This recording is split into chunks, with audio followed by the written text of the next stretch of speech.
ಅಣ್ಣ ತನೀಶ್ ಅವ್ರ jewellery shop ಹೋಗಿದ್ರಲ್ಲ, ಅಲ್ಲೊಂದ್ ತಟ್ಟೆ ಕೊಟ್ರಿ, ಮನೆ ಕೇಳಿದ್ವಿ, ಪ್ರತಿದಿನನು ಅದ್ರಲ್ಲೇ ತಿಂತಾ ಇದಾರಂತೆ. ತುಂಬಾ ಖುಷಿ ಆಯ್ತು ಆ ಗಿಫ್ಟ್ ಕೊಟ್ಟಿದ್ದಕ್ಕೆ ಅಂತ ಅಂದ್ಬಿಟ್ಟು ಹೇಳಿದ್ರು. ಏನ್ ಹೇಳ್ತೀರಾ? ಫೋನ್ ಹಾಕಿದಾಗ ಅವಳು ಅದೇ ಹೇಳಿದ್ದು. ಆಕ್ಚುಲಿ ಅವಳಿಗೆ ಅದಿತ್ತಂತೆ, ಬೆಳ್ಳಿ ತಟ್ಟೆನಲ್ಲಿ ತಿನ್ಬೇಕು ಅಂತ. ಕೆಲವೊಂದು ನಾನು ಯಾರಿಗಾದ್ರೂ ಕೊಟ್ಟಿರೋದಿರ್ಬೋದು, ಇಲ್ಲ ಯಾರಿಗಾದ್ರೂ ಸಡನ್ ಆಗಿ ಫೋನ್ ಹಾಕೋದಿರ್ಬೋದು, ಇಲ್ಲ ಮಾತಾಡ್ಸಿದ್ರೆ ಇವಾಗ ತಾನೇ ತಿಳ್ಕೊಂಡ್ರಿ ನಾನು ಹಂಗೆ ಮಾಡಿದೆ ಅನ್ನೋದು.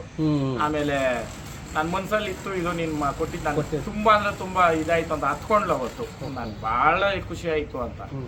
ಅದೇನೋ ಭಗವಂತನು ಆ ಟೈಮ್ಗೆ ಅದು ಹೇಳ್ತಾನೆ ಅಂತ ನಾನು ಅನ್ಕೊಳೋದು ಅಷ್ಟೇ.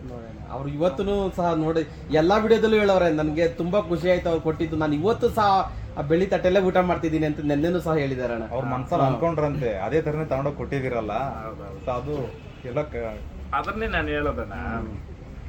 ಕೆಲವೊಂದು ಸಿಕ್ಸ್ ಸೆನ್ಸ್ ಅಂತಾರೆ, ಇಲ್ಲ ಇದೇನೋ ತಾಳಿ ಅನ್ನೋ ಏನೋ ಅಂದಂಗೆ ಅದು. ಆಮೇಲೆ ಸುಮಾರು ನನ್ಗೆ ಇದಂತೂ ನಡೆದೈತಣ್ಣ. ಆಮೇಲೆ ನಾನು ಅಷ್ಟೇ, ಇಂಥವ್ರಿಗೆ ಯಾರ್ಕನ್ನ ಫೋನ್ ಮಾಡ್ಬೇಕಪ್ಪ, ಇಲ್ಲ ಇಂಥವ್ರನ್ನ ಮಾತಾಡ್ಸ್ಬೇಕಂದ್ರೆ ಇಲ್ಲ ಅವತ್ತು ಸಿಕ್ಕೋದು ಅವ್ರು ನನ್ಕ, ಇಲ್ಲ ಫೋನಲ್ಲಿ ಮಾತಾಡೋದು, ಇದು ನಡೆದೈತೆ.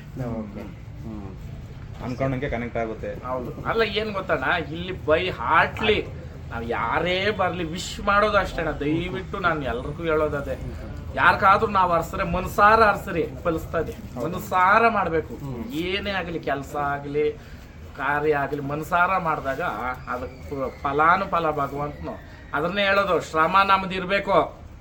ಮನೆನಂಗ್ ಮುಲ್ಕೊಂಡಿದ್ದು ಅವನ್ ಹಂಗೆ ಇವಳು ಹಿಂಗೆ ಅಂತ ಹೇಳೋ ಬದ್ಲು, ಅವನ್ ಹಂಗೆ ಆದ್ರೆ ಅವನ್ ಪಾಡು, ಅವಳು ಹಂಗಾದ್ರೆ ಅವಳು ಪಾಡು.